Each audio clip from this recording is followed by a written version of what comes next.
नमस्कार, India news देखना आप आपके साथ। मैं हूं आयुष सूर्यवंशी और रुख करेंगे फटाफट खबरों की तरफ।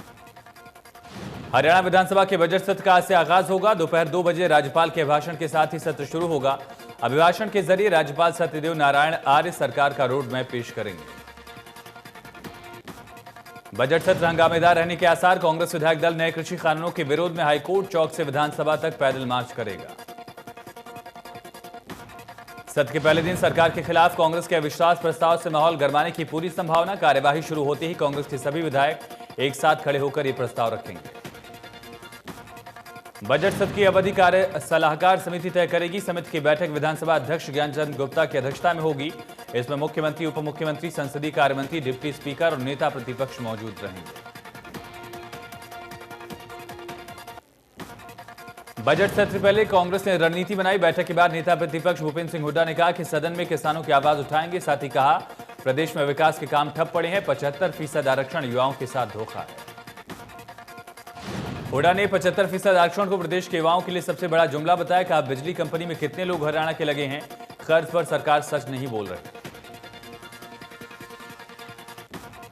चंडीगढ़ में हरियाणा बीजेपी की अहम बैठक हुई। बीजेपी प्रदेश अध्यक्ष ओपी धनखड़, बीजेपी प्रभारी विनोद तावड़े, स्पीकर ज्ञानचंद गुप्ता समेत मेयर और पार्षद भी बैठक में शामिल हुए। बैठक में नगर निगमों की कार्यप्रणाली पर मंथन हुआ। निगम की राजनीति से जुड़े बीजेपी कार्यकर्ताओं से फीडबैक लिया गया। मुख्यमंत्री मनोहर लाल के विधानसभा क्षेत्र करनाल में एक और उपलब्धि हासिल की। म्युनिसिपल परफॉर्मेंस इंडेक्स में 10 लाख से कम जनसंख्या वाले नगर निगमों में करनाल ने देश भर में चौथी रैंक हासिल की है। आवासीय एवं शहरी मामले के मंत्री हरदीप सिंह पुरी ने इसकी आधिकारिक घोषणा की। वीडियो कॉन्फ्रेंसिंग के जरिए निगम आयुक्त को शुभकामना दी। उपलब्धि के लिए नगर निगम आयुक्त ने सभी शहरवासियों को बधाई दी। निगम आयुक्त ने नागरिकों से अपील की कि इस उपलब्धि को भविष्य में भी बनाए रखें। शहर को साफ सुथरा बनाए रखने, नागरिकों को बेहतर सुविधा मुहैया करवाने, उनके जीवन स्तर को आसान बनाने के लिए निगम हमेशा प्रयासरत है। डिप्टी सीएम दुष्यंत चौटाला ने राज्यपाल से मुलाकात की। उप मुख्यमंत्री ने राजभवन में राज्यपाल से मुलाकात की, जहां उन्होंने प्रदेश के युवाओं के हित में 75% रोजगार बिल की मंजूरी के लिए उनका आभार जताया। मुलाकात के दौरान दुष्यंत के साथ जेजेपी प्रदेशाध्यक्ष सरदार निशांत सिंह, राज्य मंत्री अनूप धानक, विधायक जोगीराम सिहाग मौजूद रहे। दुष्यंत ने कहा कि प्रदेश के युवाओं के लिए एक ऐतिहासिक निर्णय है। दुष्यंत चौटाला ने आभार जताते हुए कहा कि वो विधानसभा सत्र के दौरान भी राज्यपाल का आभार जताएंगे। कहा कि प्राइवेट और सरकारी नौकरियों में आरक्षण को लेकर साफ स्टैंड है। सरकारी नौकरियों में इस तरह का आरक्षण संविधान के मुताबिक संभव ही नहीं। गृहमंत्री और मुख्यमंत्री डीजीपी विवाद पर उप मुख्यमंत्री दुष्यंत चौटाला ने कहा कि ये मेरे मंत्रालय का विषय नहीं है। इस मामले में गृह मंत्री ही लोगों के सामने स्थिति साफ कर सकते हैं। उद्योग जगत ने हरियाणा सरकार की ओर से 75% आरक्षण बिल का स्वागत किया। उद्योगपतियों ने कहा कि सरकार के द्वारा बनाए गए इस बिल से सरकार ने हरियाणा के उद्योग के लिए भी अच्छा सोचा होगा।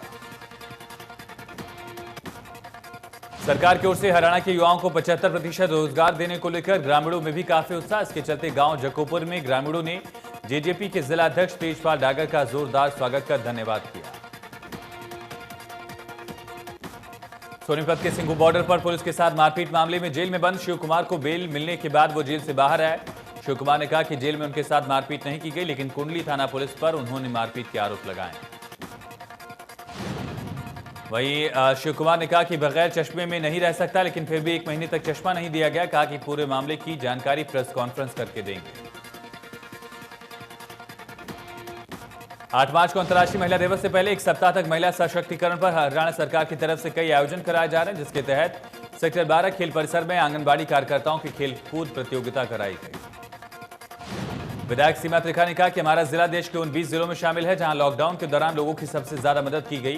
प्रधानमंत्री ऑफिस की तरफ से बनाई गई लिस्ट में फरीदाबाद भी शामिल है। सीमा त्रिखा ने कहा कि आप लोगों की बदौलत ही हम लॉकडाउन के दौरान काम कर पाए और ये एनर्जी आप आगे भी बनाकर रखें। करनाल में लोगों को उम्मीद है कि बजट से उन्हें महंगाई से राहत मिलेगी। लोगों का कहना है कि सरकार को पेट्रोल और रसोई गैस के दाम कम करने चाहिए ताकि आम लोगों को कुछ राहत मिल सके। लोगों का कहना है सरकार को स्वास्थ्य सेवाओं पर और ज्यादा काम करना चाहिए ताकि सभी लोग स्वास्थ्य सेवाओं का फायदा उठा सके। युवा वर्ग भी सरकार से ज्यादा नौकरियों की मांग करते दिखाई दे रहा है। कृषि कानूनों के समर्थन में प्रदेश के 51 गांवों के प्रमुखों ने अपने अपने गांव से 100 किसानों के लिखित समर्थन की कॉपी प्रदेश बीजेपी अध्यक्ष को सौंपी है। टोहाना में पेट्रोल, डीजल, गैस सिलेंडर के लगातार बढ़ते दामों और कृषि कानूनों के खिलाफ यूथ कांग्रेस का प्रदर्शन, सरकार के खिलाफ नारेबाजी। युवा ने कहा कि डीजल, पेट्रोल, गैस सिलेंडर के बढ़े हुए दाम वापस लिए जाएं, किसानों की बात मानते हुए कृषि कानून रद्द किए जाएं, सरकार एमएसपी की गारंटी दे ताकि किसान घर लौट सके।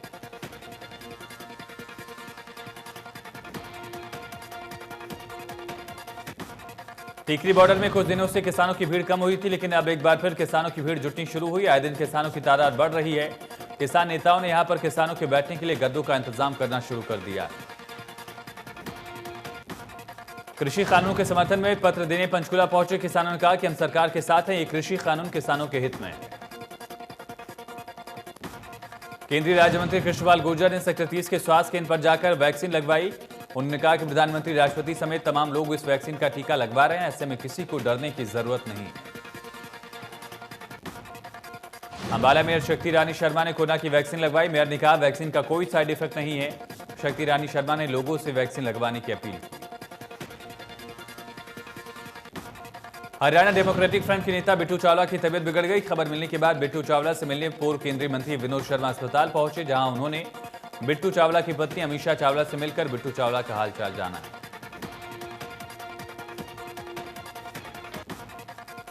अंतर्राष्ट्रीय महिला दिवस के मौके पर भिवानी में मनाए जा रहे विमेन वीक के दौरान महिला सशक्तिकरण की कार्यशाला की गई। स्वयं सहायता समूह की महिलाओं को आत्मनिर्भरता के बारे में जानकारी दी गई।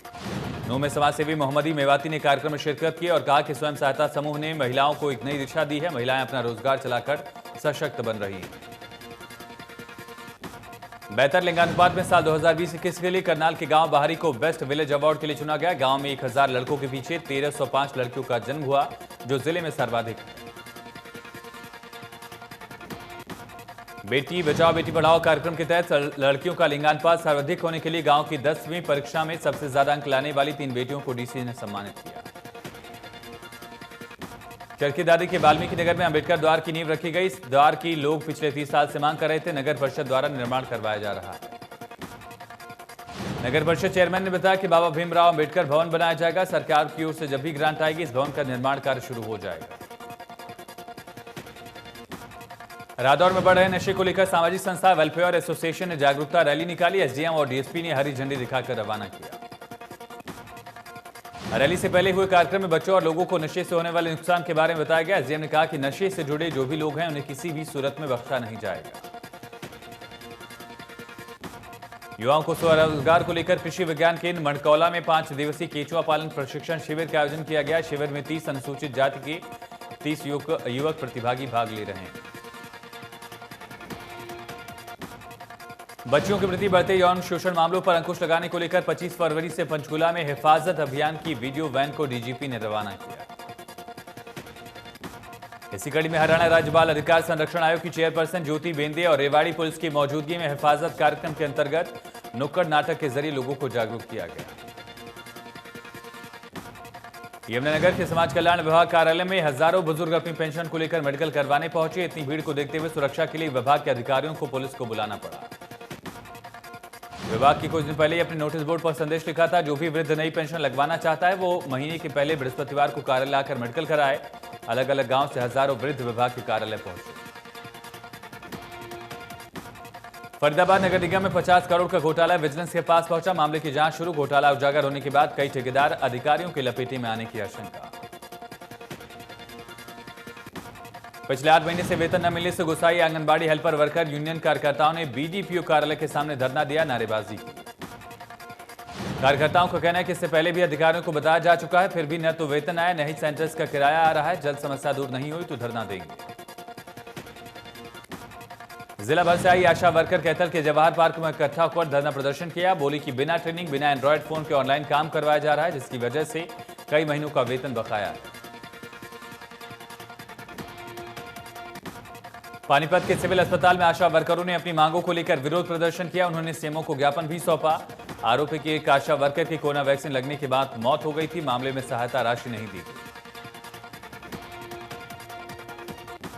बढ़ते पेट्रोल, डीजल और रसोई गैस के दामों के विरोध में अंबाला में हरियाणा डेमोक्रेटिक फ्रंट ने घोड़ा गाड़ी पर सिलेंडर के साथ प्रदर्शन किया। सरकार से महंगाई कम करने की मांग की। मार्च में पूर्व मंत्री निर्मल सिंह भी शामिल हुए। सोना में रायसीना अरावली श्रृंखला में बनाए गए 150 फार्म हाउस मालिकों को नगर परिषद ने नोटिस दिया। इन फार्म हाउस में अवैध रूप से निर्माण किया जा रहा था। नोटिस मिलने के बाद फार्म हाउस मालिकों में हड़कंप। परिषद के अधिकारियों का कहना है कि इन फार्म हाउस पर जल्द ही तोड़फोड़ की कार्रवाई हो।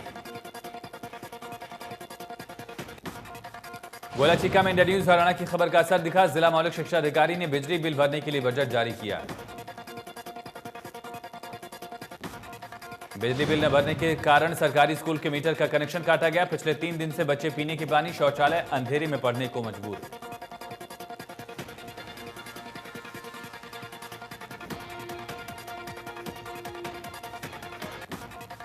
जनता सुरक्षा के मद्देनजर पुलिस थानों में सीसीटीवी कैमरे लगाए गए, जिससे लेकर पलवल जिले के थानों का रियलिटी चेक किया गया। चेकिंग के दौरान पाया गया कि कैमरे लगे हुए थे, लेकिन उनमें से कुछ कैमरे खराब। एक तरफ जहां महिला सशक्तिकरण को लेकर कई कार्यक्रम हो रहे हैं, वहीं दूसरी तरफ पिछले 4 महीने से आंगनबाड़ी सुपरवाइजर को वेतन नहीं मिला। जिला प्रोग्राम अधिकारी अनीता शर्मा को ज्ञापन भी सौंपा गया। कुरुक्षेत्र के लोकनायक जयप्रकाश अस्पताल में आयुष्मान कार्ड बनवाने हेतु लोगों को प्रेरित करने के लिए आईसीसी वैन को हरी झंडी दिखाई गई। Deputy civil surgeon doctor Ramesh ने बताया कि आगामी 1 पखवाड़े तक कार्ड निःशुल्क बनेंगे। हरियाणा के सबसे पिछड़े मेवात जिले में भीख मांगने वाली महिलाओं के बच्चों को प्रतिदिन इनकी संख्या बढ़ रही है। भीख मांगने वाले लोगों की संख्या में न केवल इससे आम लोगों को परेशानी हो रही, बल्कि चेतनालय संस्था के संचालक एनी सिस्टम भी चिंतित है।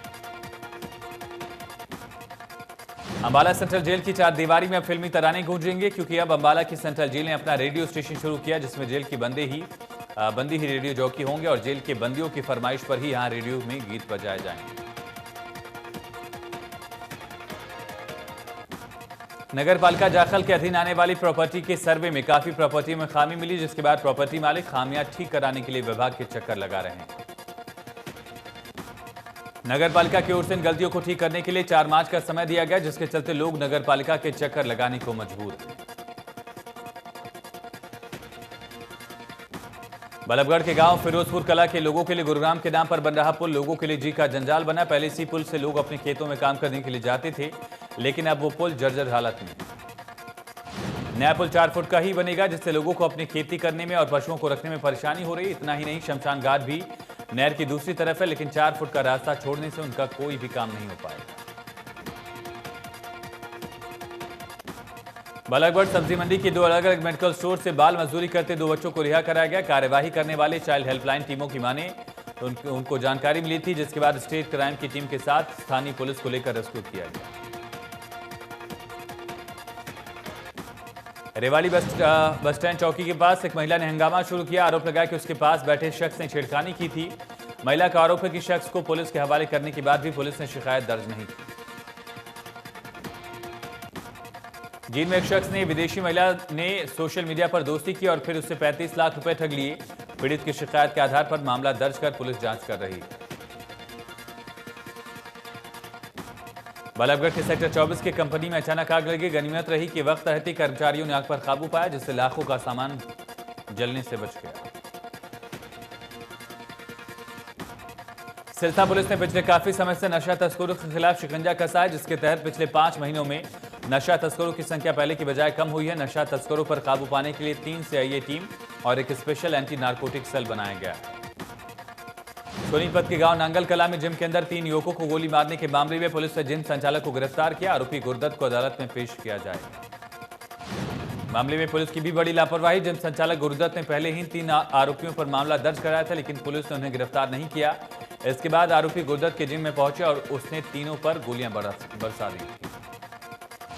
सोनीपत का गांव नांगल कला गोलियों की गोद से दहल गया था। जिम में आपसी रंजिश के बाद 2 गुटों में गोलियां चली थी। गोहाना के मुगलपुरा रोड पर बंदूक के दम पर लुटेरों ने 1,27,000 की लूट की। बदमाशों ने ग्राहक केंद्र संचालक से लूट की वारदात को अंजाम दिया। गोहाना में नशा तस्करी मामले में 2 आरोपियों को गिरफ्तार करने में सीआईए स्टाफ पुलिस की टीम पर कुछ लोगों ने हमला कर दिया। पुलिसकर्मियों से मारपीट की गई। काबू किए गए 2 लोगों में से एक को छुड़वा भी लिया गया। मारपीट से 3 पुलिसकर्मी घायल। पुलिस ने एक आरोपी को काबू किया, जिससे 900 नशीली गोलियां बरामद की गई थी। मामले को लेकर 20 लोगों पर केस दर्ज। पानीपत के गांव बापौली रसालपुर के बीच बाइक की खंभे में टक्कर लगने से खंभे में करंट आने से युवक झुलस गया। युवक की मौके पर मौत हो गई। मृतक भलौर गांव का रहने वाला था, जो शादी विवाह में वेटर का काम करता था। टक्कर इतनी जोरदार था कि युवक बाइक से उछलकर खंभे से जा टकराया। जज्जर में दुकानदार पर हमला करने आए युवक पर दुकानदार ने गोलियां चला दी। दुकान में घुसकर युवक ने दुकानदार पर देसी कट्टा तान दिया, जिसके जवाब में दुकानदार ने अपनी लाइसेंसी रिवॉल्वर से युवक पर फायरिंग की। दुकानदार ने अपने बचाव में एक के बाद एक लगातार 3 गोलियां दागी। मुंह ढका होने के कारण दुकानदार हमलावर की पहचान नहीं कर पाया। हमलावरों की संख्या 1 से ज्यादा। घटना सीसीटीवी कैमरे में कैद। फतेहाबाद के बीघड़ रोड पर मेन मार्केट के पास अनियंत्रित कार दुकान का गेट तोड़कर जा घुसी। कार की स्पीड ज्यादा होने के चलते कार ने पहले रेहड़ी को टक्कर मारी, फिर दुकान पर टक्कर मारी। हादसे में रेहड़ी चालक बाल बाल बचा। दुकान का गेट बंद होने के चलते जानमाल का नुकसान नहीं। दुकान के पास लगे कैमरे में घटना कैद। जज्जर में शादी के बाद दुल्हन लेकर वापस लौट रही बारात की गाड़ी डंपर से टकराई। हादसे में दूल्हा दुल्हन समेत आधा दर्जन लोग घायल, 3 की हालत नाजुक। सोनीपत के गांव नांगल कला के पास सीडीआई फ्लैट में एक व्यक्ति ने घरेलू कलह के चलते पत्नी की गोली मारकर हत्या की। महिला झगड़े के बाद भाई के फ्लैट पर आई थी। पुलिस ने शव को कब्जे में लेकर पोस्टमार्टम के लिए भेजा। महिला को 3 गोली मारी गई, जिसके बाद उसकी गोली लगने से मौत हो गई।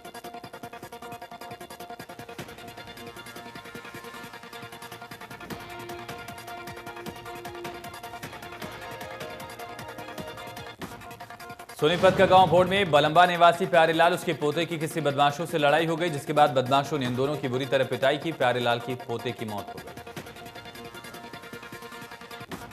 प्यारेलाल अपने पोते श्यामलाल के साथ खेतों की रखवाली कर रहा था। वो अपने पोते के साथ पास में ही पानी पीने गया था, जिस दौरान कुछ शराबियों से बहस हुई। उसके बाद पीटना शुरू कर दिया था।